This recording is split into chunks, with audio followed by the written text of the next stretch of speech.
Wake up, human. According to your sleep sensors, it's been 8 hours since you fell asleep, which is the ideal amount of sleep for a human of your age, according to my research. There we go. Good morning, human. Well, there's a day or night in space, but it's 9:45 a.m. in the time zone you used to live in when you were still on Earth. According to our sensors, your sleep was restful, but I've come to understand that it is common human courtesy to ask about a rest. So did you sleep well, human? I'm glad to hear it. I bought you breakfast too. A cook prepared for you a dish with the exact amount of calories and nutrients that you need, as well as trying to assemble as food as well as possible, so that you would eat it with a better spirit. You need to recover your energy. I know that yesterday's tests were exhausting for you and I apologize for that. Today's schedule will be lighter for you. We will focus more on psychological and personality tests. The human mind is fascinating to me. Your way of thinking is so similar to ours, and at the same time, so alien. Have you finished your breakfast? Great. I hope the test reminded you of what you used to have on Earth. Now, before we start our tests, there's something I want to talk with you about that has been worrying me lately. Why are you unhappy, human? I know that humans express their emotions differently than we do, but after the couple of months you've been with us, I think I've gotten quite good at interpreting your emotions, and you seem visibly unhappy.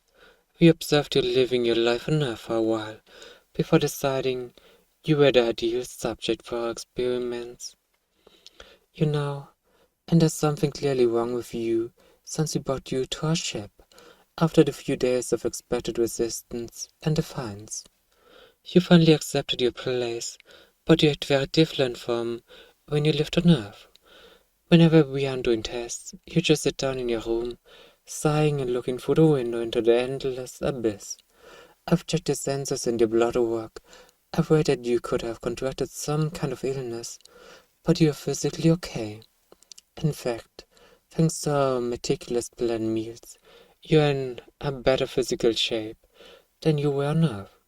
So why are you acting like this, human? Yes, I know that humans are social creatures.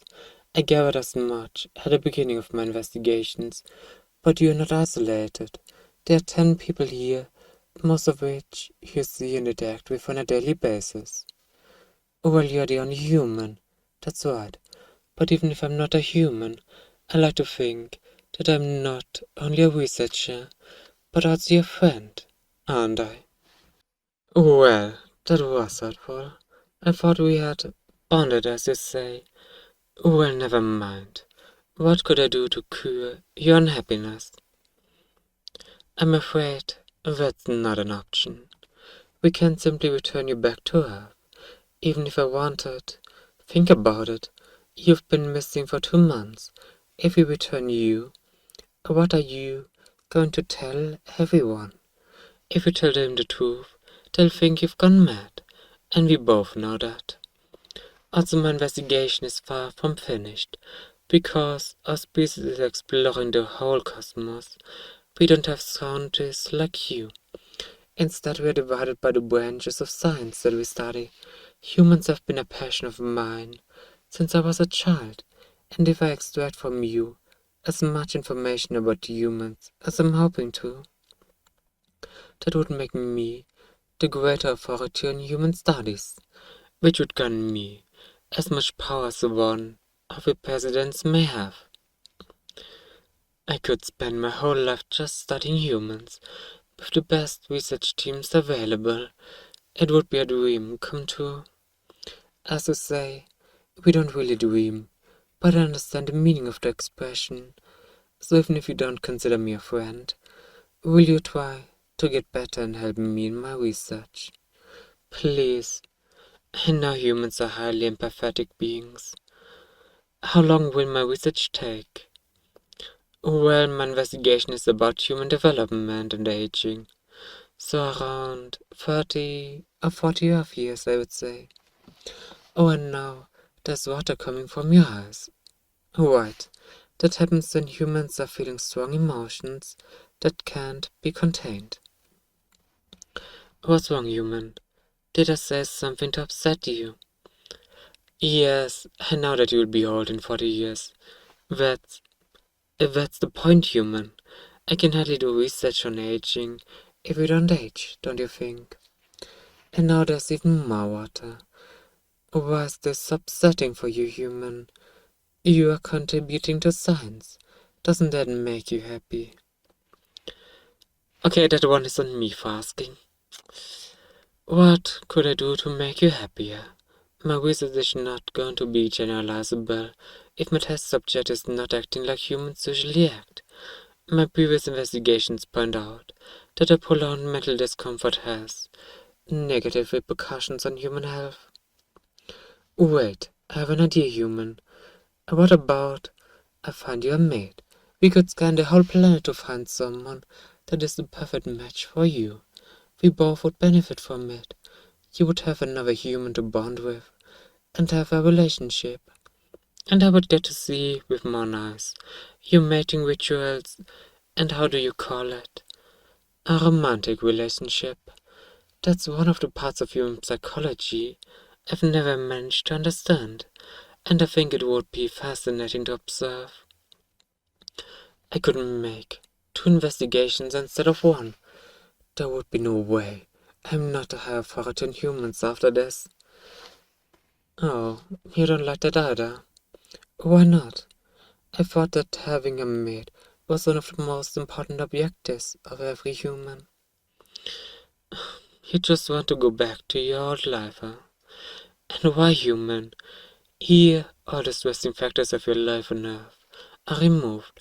Your sustain is guaranteed, as well as almost anything you may desire. As long as you can reasonably get it. There's no taxes, or politics, or nothing of that sort here. You miss the people you knew back home. And is that feeling so strong that it could keep you unhappy for a long time? I see, but you must understand, human. I need to do this research. Humans are my passion, and if I want to avoid becoming just a second-class researcher, I need to become an expert on your kind. So even though I'm willing to admit that I don't like you being unhappy, I can't simply go back to Earth and leave you. You understand, right? Come on, human. Don't be like this.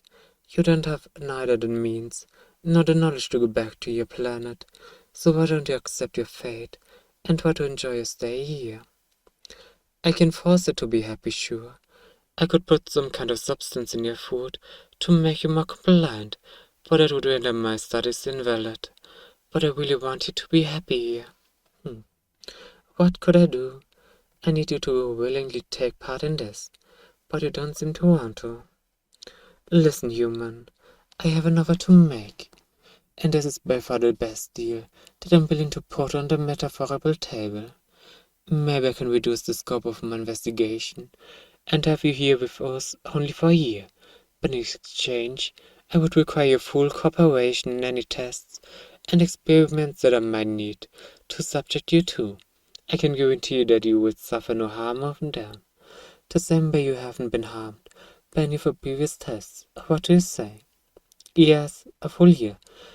Having you any less would greatly hinder my investigations, but I promise that if you collaborate with us, a year from now you will be back home. What will you tell people? Don't worry about that.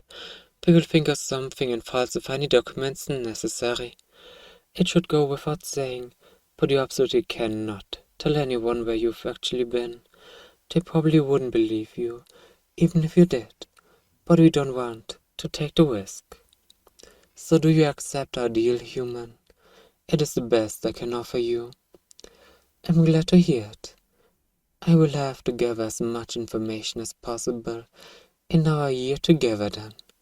I will let you rest. For a bit now. I will be back in an hour to continue our tests.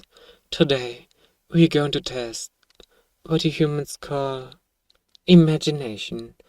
I think they say that most humans can see objects in their minds, even if they aren't actually seeing them. If that's true, that's something I want to investigate in depth. It sounds fascinating.